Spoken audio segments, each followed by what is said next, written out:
Available हैं हमारे लिए। इसमें कॉन्स्टिट्यूशनल लॉ आ जाता है, एडमिनिस्ट्रेटिव लॉ आ जाता है, एंड फर्दर जो है इसमें क्रिमिनल लॉ आ जाता है। किसी को पता है कॉन्स्टिट्यूशनल लॉ क्या होता है? कोई बताएगा?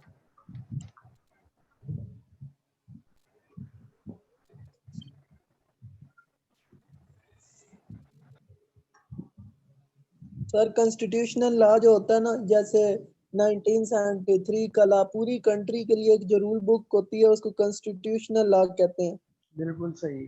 1965 हो गया एक रिटन फॉर्म में। जैसे हमारा रिटन फॉर्म में है तो हमारा कॉन्स्टिट्यूशनल लॉ रिटन फॉर्म में है। जिनका नहीं है रिटन फॉर्म में, जबानी कलामी का काम है, वो अनरिटन फॉर्म में है। आपको पता है अनरिटन किस कंट्री का है कॉन्स्टिट्यूशन? शायद यूके का है, जो नहीं है मेरे ख्याल में, रिटर्न नहीं है। यूके का अनरिटन है, बिल्कुल ठीक।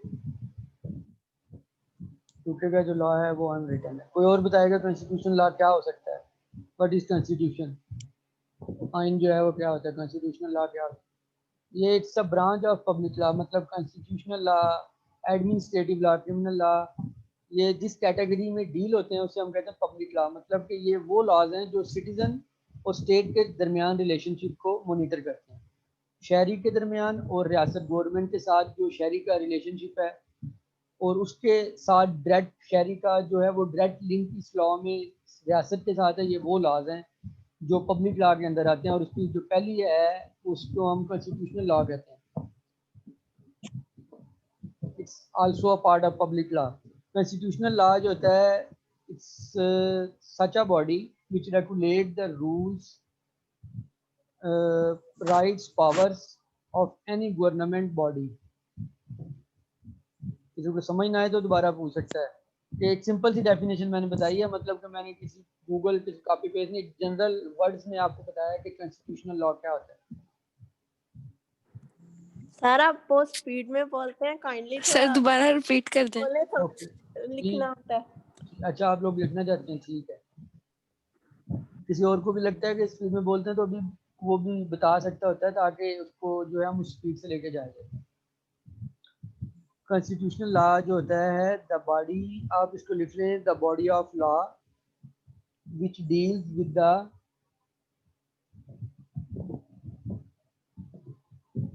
the body, it is such a body of law, the body of law which deals with the rights,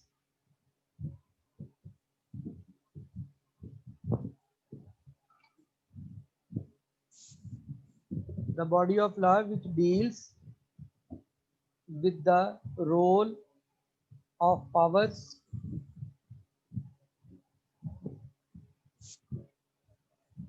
and structure of different entities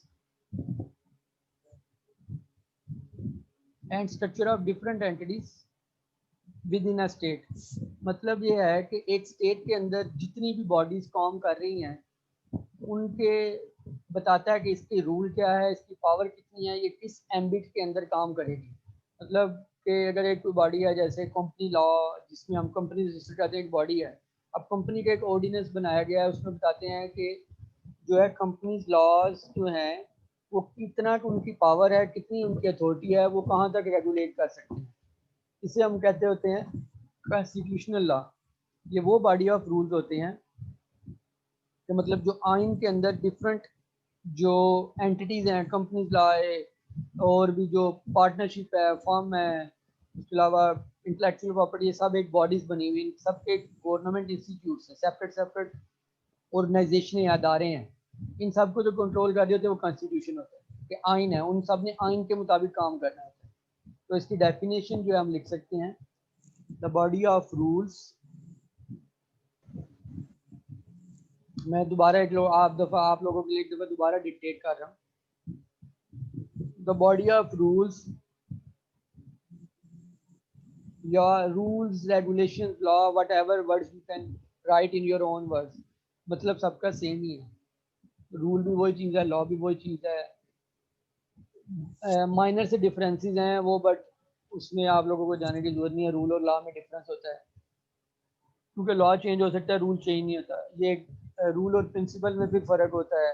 principal बिल्कुल भी चेंज नहीं हो सकता, रूल में भी किसी न किसी हद तक चेंजिंग पॉसिबल होती है, तो माइनर डिफरेंसेस हैं पर ये सेम वर्ड्स हैं, सेम सिनोनिम्स हैं, आप यूज कर सकते हैं। The body of law which defines the body of law which defines the role of powers structure of different entities within a state is a constitutional law।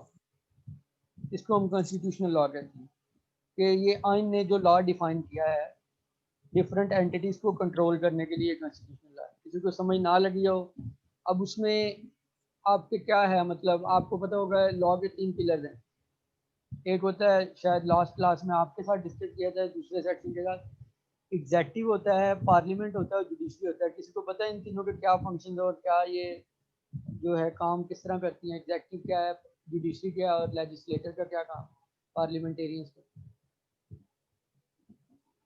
Sir जो parliamentarians हैं वो कानून बनाते हैं, ठीक है, बिल पास करते हैं, कानून बनाते हैं। बिल्कुल जो ऐसे। होते हैं आपके पास वो क्या होता है, दूसरा लेजिस्लेटर आपने क्या दो नाम होते किया? हैं, एक होते हैं एग्जेक्टिव और एक जुडिशरी। सर जुडिशरी जो है उसका ये काम है कि उसने जो आपने जो लॉ बना दी है पार्लियामेंट में उसको इम्प्लीमेंट करवाना, ठीक है, और और एग्जेक्टिव जो क्या है? एग्जेक्टिव इम्प्लीमेंट करवाना और उनके पेनल्टीज देना ब्रेक करने की सूरत में। बिल्कुल ठीक है। और एग्जेक्टिव्स जो होते हैं ये इनका भूल गया सर। एग्जेक्टिव आपको पता है वैसे कौन होते हैं? एग्जेक्टिव में क्या आता है, क्या है? सर एग्जेक्टिव होते वही हैं जो चलाते हैं, मतलब डिफरेंट इदारों को जो रन कर रहे होते हैं ना, वो एग्जेक्टिव्स होते हैं। बिल्कुल ठीक कह रहे हैं। कोई और बताना चाहेगा? मैं चाहता हूँ कि आप लोग खुद इसकी डेफिनेशन बता दें, थोड़ा थोड़ा बता दें, खुद ही बना लें, आप लोगों के लिए आसानी हो जाए। मैं तो बताऊंगा ही फिर। कोई और जो शेयर करना चाहे इन तीनों का डिफरेंस?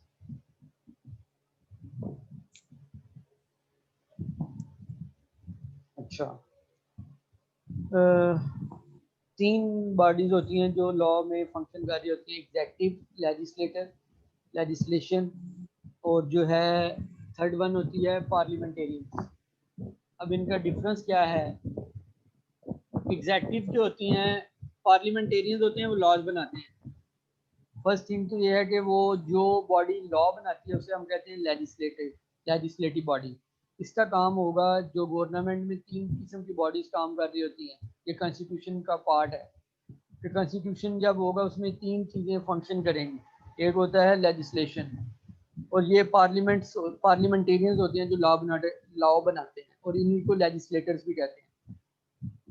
तो एक होती है लेजिस्लेशन बॉडी जो लॉ बनाते हैं। सेकंड होती है जुडिशरी जो लॉ को इंटरप्रेट करती है, मतलब उसकी तशरीह करती है।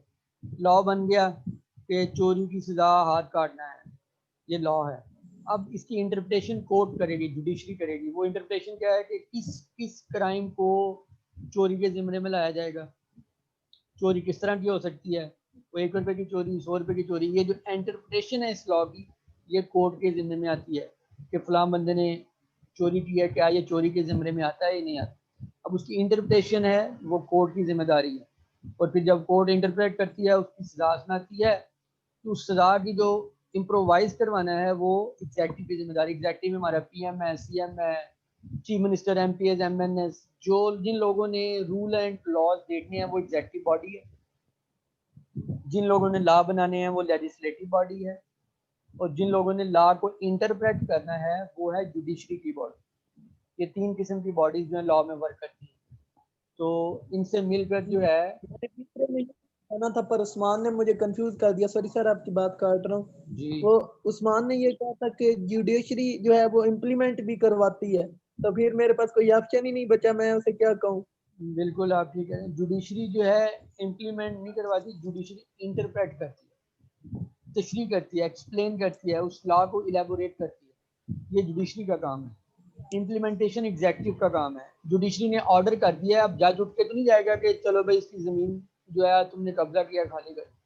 ये उधर पुलिस जाएगी, एसएचओ जाएगा, एसपी जाएगा, ये सब एग्जेक्टिव बॉडी का हिस्सा है। इसमें जो स्केल्स हैं, कुछ सबऑर्डिनेट्स हैं, कुछ सीनियर्स हैं, तो सब पार्ट ऑफ एग्जीक्यूटिव बॉडी।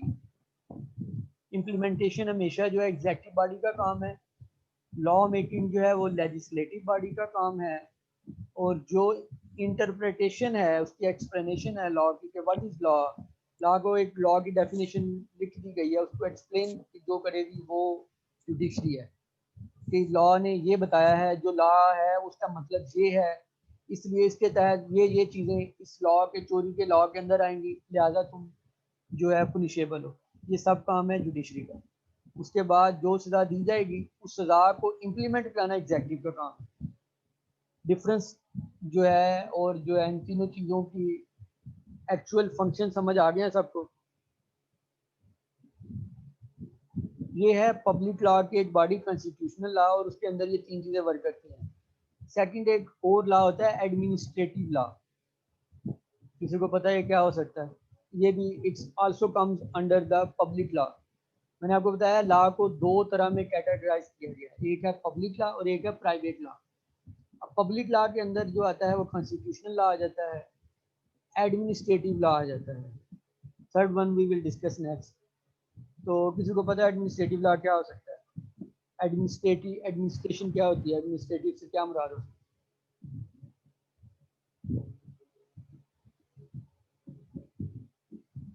कोई भी स्टूडेंट अपने लफ्जों में जो उसको समझ आता है कि एडमिनिस्ट्रेटिव लॉ सर मेरे हिसाब से ये होता है जो चीजों को रन करवाने में जो हेल्प करता है वो एडमिनिस्ट्रेशन होती है।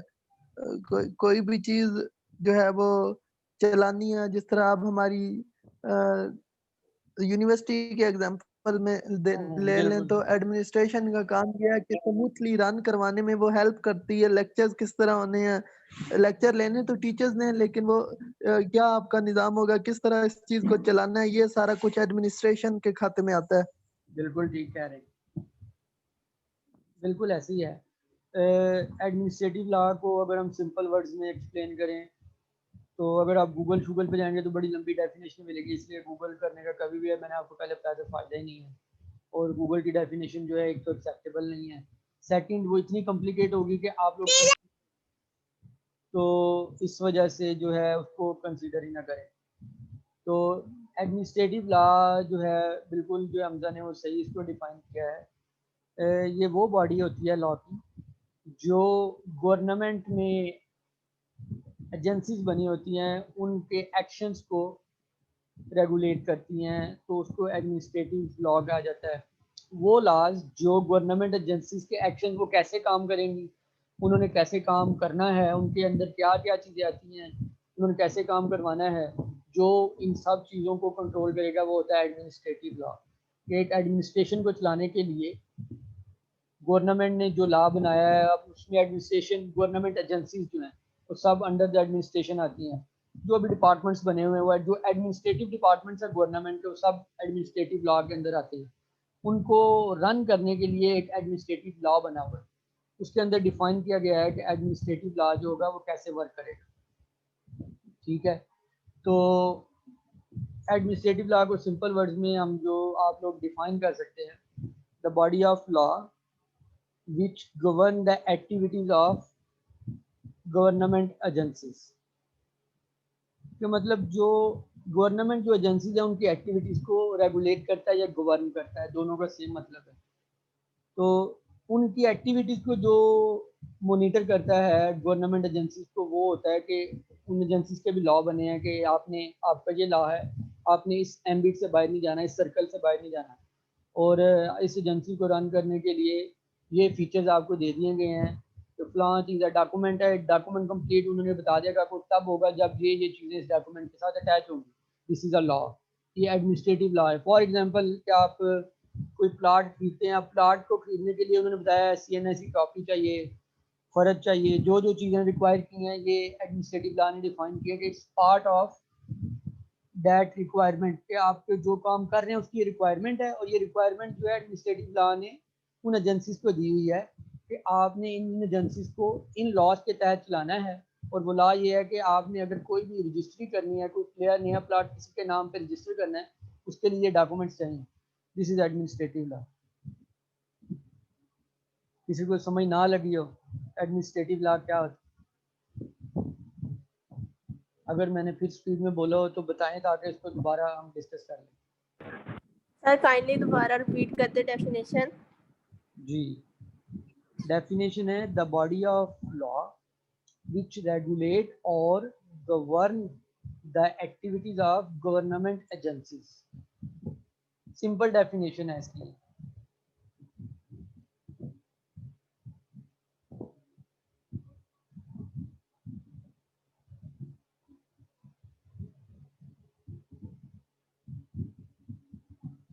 आई थिंक सो क्लियर होगी। अब इस डेफिनेशन को आप कई रूप दे सकते हैं, मतलब आप अपने वर्ड्स में एक्सप्लेन करने के लिए इसका कंसेप्ट और कॉन्टेक्स्ट आप लोगों को क्लियर कर दिया मैंने। तो उसका जो है आप लोग इसको एक्सप्लेन करने के लिए आप कह सकते हैं कि it deals with the complaints of individuals, कि एक इंडिविजुअल्स की जो कंप्लेंट्स होती है अदारे के खिलाफ जो उससे डील करता है, और ये एडमिनिस्ट्रेटिव लॉ होता है। मतलब कि आपको एजेंसी के खिलाफ किसी बॉडी का जो काम का प्रोसीजर है आप समझते हो उसने वायोलेशन किया है, तो वो आप जब कंप्लेन करते हैं तो एडमिनिस्ट्रेटिव लॉ के अंदर उसे कोर्ट में लेकर आया जाएगा कि फ़लाँ अदारा है, आप कहते हैं कि फ़लाँ अदारे ने मेरी एप्लीकेशन सबमिट नहीं की, हालांकि अंडर द लॉ उसे एप्लीकेशन सबमिट करनी चाहिए थी, आपकी एक्सेप्ट करनी चाहिए थी, और नहीं करता तो वो कहता है मैं आपकी एप्लीकेशन एक्सेप्ट नहीं करता। तो किस लॉ के तहत आप उसे कोर्ट में लेके जाएंगे, वो एडमिनिस्ट्रेटिव लॉ है। तो दूसरे लफ्जों में हम इसे ये भी कह सकते हैं इट इज़ अ लॉ जो इंडिविजुअल की कंप्लेंट्स जो होती हैं उनके खिलाफ काम करता है। मतलब एक इंडिविजुअल ने कंप्लेन किया है तो उसके खिलाफ वो एजेंसीज या बॉडीज काम कर रही हैं, वो भी एडमिनिस्ट्रेटिव लॉ है। ये ओवरऑल जो है सेम चीज़ है, सिर्फ एक दूसरी शेप दे दी है मैंने आपको समझाने के लिए कि यही एडमिनिस्ट्रेटिव लॉ होता है एग्जाम्पल के साथ। किसी को अगर समझ नहीं लगी एडमिनिस्ट्रेटिव लॉ तो वो पूछ सकता है कि एडमिनिस्ट्रेटिव लॉ की जो है क्या एक्चुअल चीज़ क्या है, किसी को अभी भी समझ ना लगी। सर एग्जांपल्स दे दें एडमिनिस्ट्रेटिव लॉ की कोई मतलब डेली लाइफ में या फिर जैसे कि इंस्टीट्यूट्स वगैरह में कोई भी एग्जांपल दे दें प्लीज। जी, इसकी जो है मैंने डेफिनेशन आप लोगों को क्लियर किया है सिंपल वर्ड्स में। It deals with the complaints of individuals, it deals with the complaints of individuals against the government, against the decision of government agency. कि आपकी किसी एजेंसी ने कोई फैसला किया है, आपको वो समझ नहीं आया, आप समझते हैं कि फैसला मेरे लिए ठीक नहीं है। फॉर एग्जांपल आप एक आईपीओ अदारा है जिसमें आप अपना बिजनेस रजिस्टर कराते हैं, और Yes. वो एजेंसी जो है वो लाइबल है कि वो आपके बिजनेस को रजिस्टर करे। गवर्नमेंट ने SECP एक इंस्टीट्यूट बनाया हुआ है, security exchange commission of Pakistan. आप अपना कोई बिजनेस रजिस्टर करवाना चाहते हैं, आप उसके अंडर करवाएंगे, और अगर वो अदारा आपका बिजनेस किसी भी क्लेम करके कि जनाब ये बिजनेस ऑलरेडी रजिस्टर है, और जी। आप देखते हैं कि रजिस्टर नहीं है और ये आपके पास अपॉर्चुनिटी है, अवेलेबल है, वो अदारा जो है इंस्टीट्यूशन जो है इसे एक्सेप्ट नहीं कर रहा, फिर भी तो आप उसके खिलाफ जब लीगल एक्शन लेंगे तो वो लीगल एक्शन जिस बेस पे होगा वो एडमिनिस्ट्रेटिव लॉ होगा। अब वो क्या आप उसके खिलाफ क्लेम क्या करेंगे, उसको सू किस तरह करेंगे, या आप अपनी एप्लीकेशन क्या फाइल करेंगे कि मैंने बिजनेस का नेम फाइल किया है SECP में, security exchange commission of Pakistan, और उन्होंने मेरा नेम एक्सेप्ट करने से डिनाई कर दिया है, इवन दो कि ये नेम पहले एग्जिस्ट नहीं करता, still they are refusing to accept my application and my name. तो आप उस अदारे को कोर्ट में ले जाएंगे।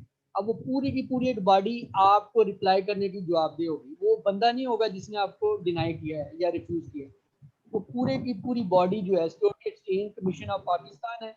अगर वो लाहौर में सेपरेट सेटअप है, आपका फैसलाबाद में था, लाहौर में था, आपने फैसलाबाद में अपनी एप्लीकेशन दिया, तो पूरे की पूरी बॉडी उसका जो रिप्रेजेंटेटिव होगा, जो गवर्नमेंट जो है रिप्रेजेंट करेगी, वो आएगा कोर्ट में और आपके क्वेश्चंस का आंसर करेगा कि क्यों एप्लीकेशन हमने रिजेक्ट की। तो ये जो सब काम होगा, ये जो प्रोसेस होगा, ये एडमिनिस्ट्रेटिव लॉ जो है इसको डील करेगा। ये एडमिनिस्ट्रेटिव लॉ के तहत आपने ये सब प्रोसेस किया है। एक होता है सिविल लॉ, क्रिमिनल लॉ, मैंने कॉन्स्टिट्यूशनल लॉ आपको बताया सब चीज़ें। और जब आप इस तरह का कोई इशू अराइज होगा, डिपार्टमेंट्स की कंप्लेन होगी आपकी, मतलब एक डिपार्टमेंट है वो आपके साथ अच्छा बिहेवियर नहीं कर रहा, ट्रीटमेंट नहीं कर रहा, गवर्नमेंट डिपार्टमेंट है और हालांकि उसका ऑब्लिगेटरी फंक्शन है तो वो अपने क्लाइंट्स के साथ उसको टाइम देगा, उसकी कंप्लेंट सुनेगा, और वो आपकी कंप्लेंट एक्सेप्ट ही नहीं करता कि आप अपनी कंप्लेंट ही नहीं एक्सेप्ट करते, तो आपके पास एक लीगल राइट है कि आप उस पूरी बॉडी के खिलाफ लीगल एक्शन ले सकते हैं, और वो जो लीगल एक्शन लिया जाएगा वो होगा एडमिनिस्ट्रेटिव लॉ के अंदर, उसे हम कहते हैं एडमिनिस्ट्रेटिव लॉ। तो जो पहले वाली डेफिनेशन बताई थी वो है लीगल पर्सपेक्टिव से, और हम इसको अगर हम अपनी डेली रूटीन में इसकी डेफिनेशन बना लें, तो मैंने आपको बताया the body of law which deals with the complaints of individuals against the decision of government agencies।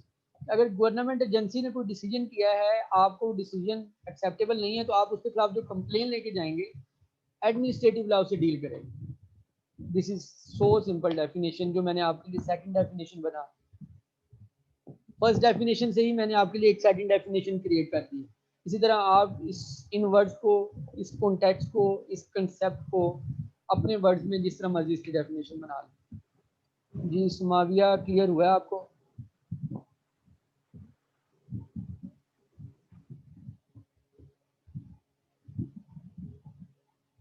Clear है सबको जो है एडमिनिस्ट्रेटिव लॉ क्या होता है?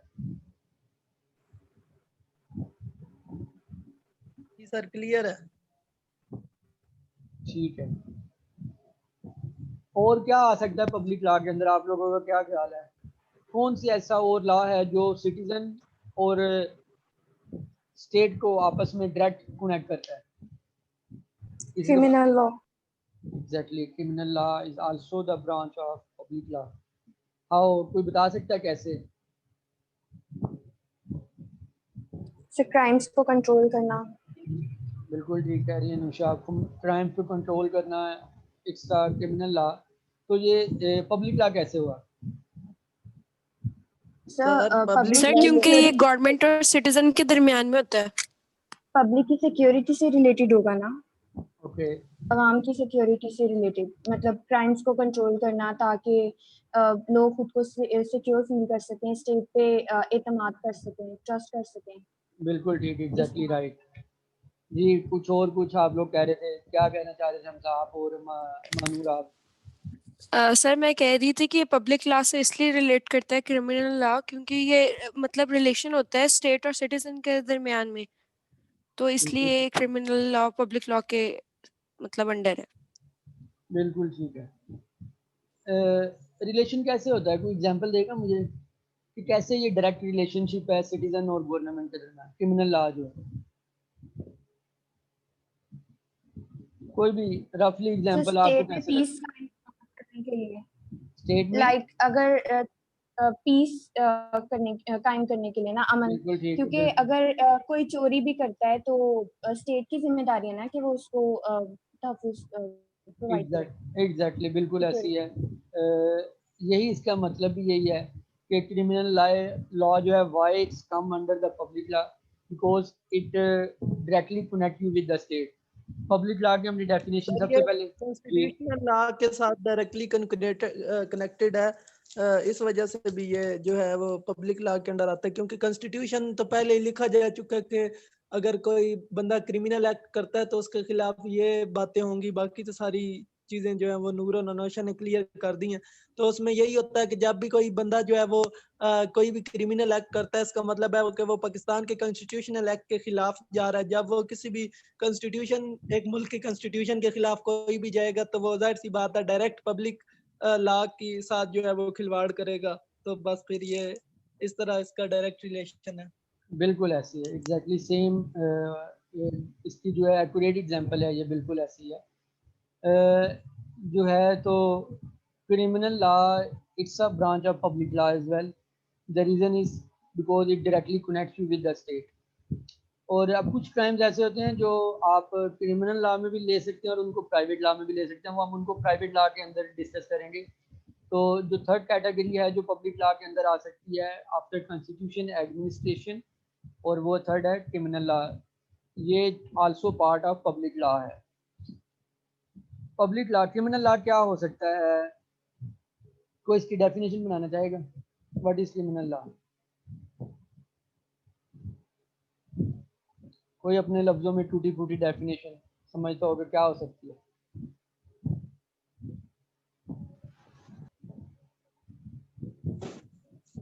सर जब भी कोई कानून तोड़ेगा ना तो उसके ऊपर जो है वो जो चार्जेस लगते हैं और जो सारी उसके साथ एक डीलिंग की जाती है, ये सारा क्रिमिनल लॉ के अंदर आता है।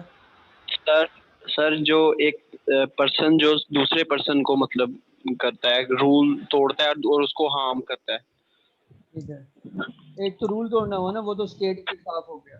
दूसरे पर्सन को कैसे? जी, और जो हार्म करता है, लाइक सर वो मतलब चोरी की है तो वो सर उसी को हार्म कर रहा है ना, किसी की चीज चुरा रहा है तो वो उसको फाइनेंशियल तौर पर जो हार्म कर रहा है।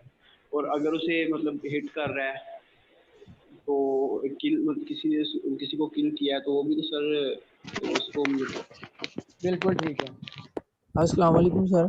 जी, वालेकुम अस्सलाम। सर ये क्रिमिनल लॉ को हम ऐसे भी डिफाइन कर सकते हैं कि सर कोई बंदा कोई रूल तोड़े तो उसको आगे उस हिसाब से जो भी उसने किया हो गलत काम उसको उसकी पनिशमेंट भी दी जाए। मेरे ख्याल में क्रिमिनल लॉ की ये डेफिनेशन होगी। बिल्कुल ठीक कह रहे हैं सर ये 1 मिनट सर से भी कम कंसर्न टाइम है। जी। दोबारा बोले, क्या कहा है हमजा आपने? मीटिंग खत्म होने वाली है 1 मिनट 10 मिनट्स दिए हैं रिमाइंडर उसने मुझे। सर मेरे पास जो है वो आ रहा है आपको कोई चलें, जब खत्म होगी तो दोबारा लिंक क्रिएट कर दीजिए। अच्छा, इसकी सिंपल डेफिनेशन हो सकती है, certain kinds of wrong doings, certain kinds of wrongdoings such as threat, जैसे serious threat to the good order of the certain kind society, of certain kinds of wrongdoings मतलब कुछ ऐसी किस्म के गलत काम, such as the serious threat to the good order of the society। तो मतलब अगर आपके जी समझ आ रही है, आवाज आ रही है? जी सर। सर्टेन सर इसकी हम ऐसे भी कर सकते हैं, जी जी the law deal with the crime. बिल्कुल कर सकते हैं, पर क्राइम्स द क्या, लॉ क्राइम क्या है, व्हिच मतलब deal with crime, the what is crime? तो असल में इसमें फिर क्राइम हिडन रह जाएगा ना। Crime define, everybody knows about crimes. मैं यही तो पूछना चाह रहा हूँ ना, तो वो क्रिमिनल में डिफाइन होना चाहिए। Crime, what is crime? वो होता है रॉन्गफुल एक्ट, कोई भी गलत काम वो क्राइम होता है। आपने उसको उसका एक प्रॉपर वर्ड दे दिया उसके लिए, क्राइम। पर क्राइम का एग्जैक्ट डेफिनेशन क्रिमिनल लॉ का पार्ट होनी चाहिए कि व्हाट इज क्राइम। तो हम उसको इसलिए सेपरेट डेफिनेशन में नहीं जाएंगे। Crime and criminal law is same thing. तो आप क्राइम को डिफाइन कर लें या क्रिमिनल लॉ को डिफाइन कर लें, तो वो एक ही बात है। तो हम इसे जो डिफाइन करेंगे वो हम ऐसे कर सकते हैं कि certain kinds of wrong doing, wrong act कर लें, रॉन्ग डूइंग कर लें कि कोई गलत काम हो, such as a serious threat to the public at large. आप इसको मैंने आपके लिए और सिंपल कर दिया कि कोई ऐसा नुकसान जो कि पब्लिक एट लार्ज के लिए हो।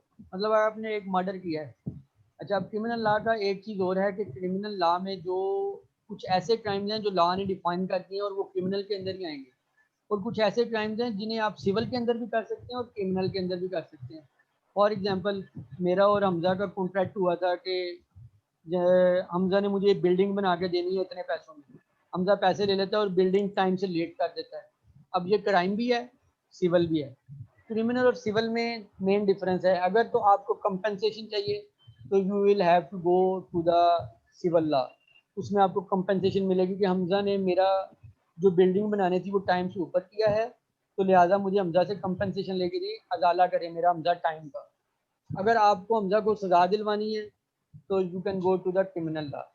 अगर आपको दोनों चीज़ें करनी है तो you can go for both. आपको क्रिमिनल लॉ में एफआईआर भी दर्ज करवानी पड़ेगी, सिविल लॉ में एक सेपरेट सिविल सूट भी दायर करनी पड़ेगी। तो you can go for both as well. अब कुछ क्राइम्स ऐसे होते हैं जो आप माफ़ कर भी देते हैं। फॉर एग्जांपल, हमजा ने लेट कर दिया, मैंने कोई एक्शन नहीं लिया, तो इट्स ओके। कुछ क्राइम्स ऐसे होते हैं जो आप माफ़ नहीं कर सकते, जिसे हम कहते हैं नॉन कंपाउंडेबल। कंपाउंडेबल और नॉन कंपाउंडेबल। कंपाउंडेबल क्राइम्स या ऑफेंसेस वो होते हैं जिसमें पब्लिक एट लार्ज का नुकसान होता है। साल के तौर पे किसी ने आपके घर में चोरी की, आप कहते हैं मैंने माफ़ किया, आपने तो माफ़ कर दिया, पर जो वो चोरी है वो माफ़ नहीं होगी, क्योंकि वो पब्लिक एट लार्ज का नुकसान है। वो अगर किसी और की तरफ चोरी करेगा तो वो अगर उसको सजा ना दी तो वो किसी और की तरफ चोरी करेगा। चांद के सर। तो लिहाजा जो है क्रिमिनल और सिविल, इसमें मेजर डिफरेंस है कि सिविल में आपको कंपनसेशन मिलता है, क्रिमिनल में आपने जो क्राइम हुआ उसको आपको पनिशमेंट मिलती है, आपको कंपनसेशन नहीं मिलेगा। जो होगा फिर इस क्रिमिनल के साथ ही होगा बस। Excuse me, sir, I have question. जी जी। लाइक अगर कोई सर मर्डर करता है तो फॉर एग्जांपल कोई फैमिली में मर्डर कर देता है तो वो उसे माफ भी कर दे, तब भी उसको पनिशमेंट होनी चाहिए? इसमें जो लॉ है वो यही है कि मर्डर की सजा मिलेगी, और इसको एग्जाम्पशन दी गई है क्योंकि इसमें जो है ये ऐसा क्राइम है कि इसमें डेथ पेनल्टी है, तो इसलिए इसमें एग्जाम्पशन दिया है कि ये at the description of their relatives. और इसकी सेकंड डिस्क्रिप्शन ये है कि प्रेसिडेंट के पास इख्तियार है वो क्या कह रही हैं? सर फिर ये किस में आएगा, कंपाउंडेबल में या नॉन में? जी, ये कंपाउंडेबल ऑफेंसेस है जिसकी सजा माफ नहीं है, ठीक है। जी नो और नो कंपाउंडेबल ऑफेंसेस है जिसमें आप सजा माफ कर सकते हैं, आपके अपने ऊपर है, आप उसमें आपने क्रिमिनल को या जिसने आपके साथ फ्रॉड किया आपने उसे माफ चाचू कर। ने जाना है परसों? जो नॉन कंपाउंडेबल है उसमें ये होता है कि आप जाना? माफ कर भी दें तो चाचू ना जाए फिर? माफ नहीं होता। ये जो है माइट्स चेले पे जाएंगे, टाइम सुबह गए फिर। ये इरफान हैदर जो है ये काइंडली अपना माइक ऑफ करें ताकि कोई डिस्ट्रैक्शन ना आ सके। बाकी कौन सा सफर होगा?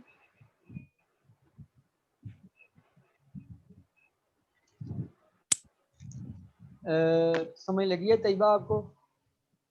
सर जो आपने लास्ट में बताया उसकी समझ नहीं लगी, बिकॉज वो थोड़ा सा अंदर प्रॉब्लम आ रहा है। मैं बताता हूँ आपको, एक होते हैं कंपाउंडेबल, एक होते हैं नॉन कंपाउंडेबल। कंपाउंडेबल जी ये this is extra to your, this is not relevant thing, but आप लोगों को समझाने के लिए बता रहा हूँ। सिविल और क्रिमिनल मैंने आपको पहले बताया कि सिविल लॉ में आपको कंपनसेशन मिलता है, और जी सिविल और जो क्रिमिनल लॉ होता है उसमें आप उसको पनिशमेंट दिलवाते हैं। और जो क्रिमिनल लॉ होता है वो स्टेट और सिटीजन के होता है। क्रिमिनल लॉ में एफआईआर होती है, सिविल लॉ में एफआईआर नहीं होगी, आप सीधा सा दावा करेंगे अदालत में बस। तो जी अगर आपको दोनों चीज़ें करनी है कि आपको कंपनसेशन भी चाहिए और उसको सजा भी दिलवानी है, तो फिर आपको दोनों किस्म की एप्लीकेशन फाइल करनी पड़ेगी, एफआईआर भी दर्ज करवानी पड़ेगी और सिविल सूट भी दायर करनी पड़ेगी। ये तो जी मेन डिफरेंस है सिविल और क्रिमिनल। अब क्रिमिनल लॉ में कुछ ऑफेंसेस ऐसे होते हैं जिसको आप माफ़ कर देते हैं, पर गवर्नमेंट कहती है इसकी सजा हमने इसको देनी ही देनी है, वो माफ़ नहीं कर सकती क्योंकि उस पर जी पब्लिक एट लार्ज मतलब पूरी कम्युनिटी का नुकसान होता है। फॉर एग्जांपल आपने मर्डर की एग्जांपल कही, मर्डर जो है उसकी वन ऑफ द एग्जांपल है कि अगर आप कोई बंदा, और ये इस्लामिक पर्सपेक्टिव से भी और जो हमारा लोकल पाकिस्तान का कानून है दोनों से, मर्डर की सजा है किसास, ये इस्लाम में, और जो पाकिस्तान में है वो है डेथ पेनल्टी। अब इसका जी आप माफ़ कर भी दें तो गवर्नमेंट ने सिर्फ मर्डर के लिए एग्जाम्पशन रखी है कि माफ़ी उस बंदे के कहने पे दी जाएगी अगर वो उसे माफ़ कर दे, उस पर इकरारनामा लिखवा ले कि मैंने इसे माफ़ कर दिया। पर चाचू किधर गए? फॉर एग्जांपल उसका सजा लेने वाला, माफ़ करने वाला कोई बंदा ही नहीं है तो उसे माफ़ नहीं किया जाएगा। जी और इसलिए इसको कंपाउंडेबल की बजाय नॉन कंपाउंडेबल ऑफेंस में रखा गया कि इसकी माफ़ी नहीं है, जो मर्डर है। जो बाकी जी सजाएं हैं जिसमें आप माफ़ कर सकते हैं, जैसे मैंने बताया कि हमजा ने मेरा प्लाट फेक कर दिया, मैंने माफ़ कर जी दिया, ये नॉन कंपाउंडेबल है। कुछ क्राइम्स ऐसे हैं जिसमें आप माफ़ी, चोरी, डकैती, जो है मर्डर एंड ट्रेसपास जो है आप नहीं कर सकते। क्या? ये जो है हमजा इरफान है, जब बात करें कि अपना माइक जो है म्यूट करें ताकि सर डिस्टर्ब। आपने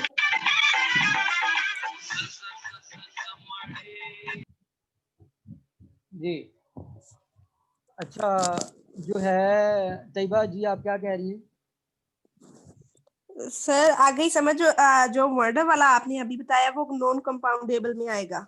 एग्जैक्टली Right? क्योंकि वो at the description of only one बंदा है, ठीक है कि आप वो जी। सिर्फ उसके रेलिवेंट्स है कि अदरवाइज आप वो इसलिए भी वो उसमें ये डिस्क्रिप्शन इसलिए दी गई कि उसकी सजा बहुत सीवियर है, जो डेथ पेनल्टी है, मतलब एक इंसान की जिंदगी ले लेना है, इसमें इसलिए ऑप्शन दिया गया कि अगर वो इंसान माफ कर दे तो तब। फॉर एग्जांपल अब अगर उसने 5 लोगों का मर्डर किया है और एक फैमिली जी। कहती है ठीक है हमने इसको माफ कर दिया, बाकी 4 फैमिलीज नहीं कहती, तो उसकी सजा तो होगी फिर।